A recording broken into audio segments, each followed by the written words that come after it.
there is absolutely no way I can find a moment of peace and quiet at home, so in the car we are.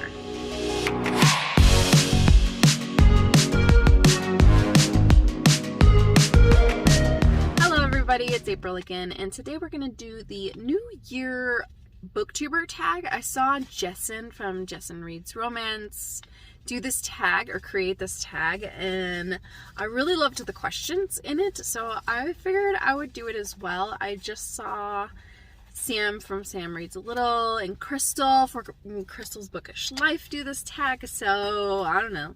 I wanted to be like the cool kids and do the tag. So here we go. The first question is, what are you most excited about for 2023? I think just a fresh start of a new year is what I'm most excited about.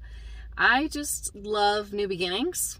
I love making changes when they're good changes. I'm also looking forward to just being further and further away from pandemic times. So getting out and about again, without the, very real fear of being sick all the time. The second question is, do you have a Goodreads challenge goal, and why that number? I have always set my goal at 100 books. For me, that's a lot, honestly. To this year in 2022, I'm almost at 150 books, which is the most books I've read ever. So I think 100 is pretty good for me. Although the number is kind of arbitrary. Like, if it's lower than that, I don't care. If it's higher than that, I also don't care.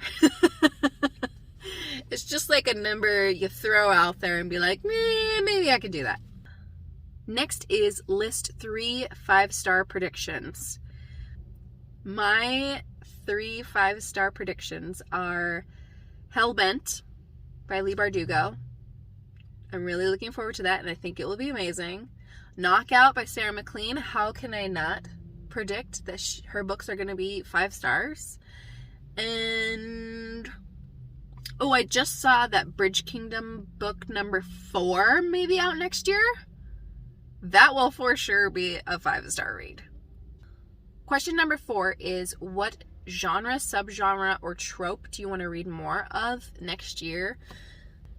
The 2 things off the top of my head that I can think of that I want to read more of is, I would really love to read more space opera sci-fi romances that are not necessarily alien romances. So I've been looking for a lot of books like that, and I actually plan to read those in January. And then also I wanted to read more dark romance books, dark fantasy romance, and I want to read a ton of fantasy romance. I think I read so much historical romance this year, which obviously that will also be at the top of my list. But I do want to catch up on a lot of fantasy romances this coming year. Question number 5 is, what tropes do you think will be popular? I don't know. I don't know what tropes will be popular. I really am terrible at predicting that. Question number 6 is, name 3 bookish goals. One bookish goal that I have, I would really like to go to a book event. I think I have talked my husband into going to Love in Vegas with me in October. That's probably the closest one. While I would love to go to the RomCon in LA, that one's probably going to be a little bit more expensive for me. So I don't know that we want to do it. Plus Vegas, he can go gamble while I do book stuff. And I really want to do more videos and stay consistent with this channel. I have been really loving making them and really enjoy sharing books with you all and talking to you all. And I don't know, my 3rd bookish goal will probably just be keep meeting lots of you guys, because y'all really brighten my day. I know this whole hobby of mine, I guess, has helped me a lot to kind of remember that I'm not just a mom or a wife or an employee, you know, that I have my own interests outside of those things. Even though I love my kids and my husband and my job, And it's just been kind of nice having this little thing for me that I've, you know, been exploring for the last few years and growing. And it's really just brought joy to my life. So I'm just going to work harder at it. Not like too much. I'm not going to stress over it, but we're at least going to keep doing it. Question number 7 is name 3 personal goals. For sure, I want to continue working on my mental health. I think I'm in a really good place right now, which is really nice to say. I certainly have my bad days, but it just has been nice to have more good days than bad days. And I feel like I have a lot of tools under my belt now to help me. I also want to... So I really want to push myself more to go out more as well. And I think that will help me. The way I kind of deal with my anxiety is I push myself to do it and then I go, look, you survived. It didn't kill you. And that seems to help me a little bit. I sometimes just have to like build my self-confidence in things again. So I want to continue to do that in the future. And what's another third? I definitely want to build a bunch of stuff. I love to DIY stuff. So I have big projects in mind.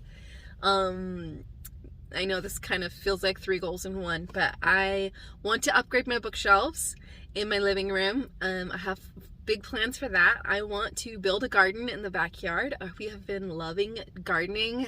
The last year we did like one little garden bed and now we apparently think we're experts. So I want to build like 3. And then I also want to finally rip out my kids' bathroom and redo the whole thing. So that is the last room I have to redo in my house. So that is another personal goal, because also DIYing is really good for my mental health as well. So it's twofold. The last question is, what do you want to leave behind in 2022? And I think negativity and fear. I definitely want to leave both those things behind. They have taken up too much space in my life recently. And I'm kind of over it. I'm over it. But also maybe it's because I'm turning 40 soon. And I'm just like having this mind shift that I just want to leave things behind and start new and start fresh and stop letting those things dictate how I live my life. You know, fear and negativity and anxiety is no way to live. It's not a place you want to live all the time. We may have our moments, but I'm going to try really hard this year to continue to try and put that behind me and always be looking forward rather than constantly dreading about what happened or what's going to happen, and just let things be. So hopefully that all makes sense. I have got to go in the store now because I was supposed to be grocery shopping, but somehow I decided I wanted to do this in the car. I am going to tag a couple people to do this tag. Y'all don't have to, but I would really like you to. I think I'm going to tag Robin from Paperbacks and Planners, and I'm also going to tag Katie Lynn Reads. Katie, that's all I have for you today. Hope you are having a wonderful almost New Year, and I'll see you next time. Bye.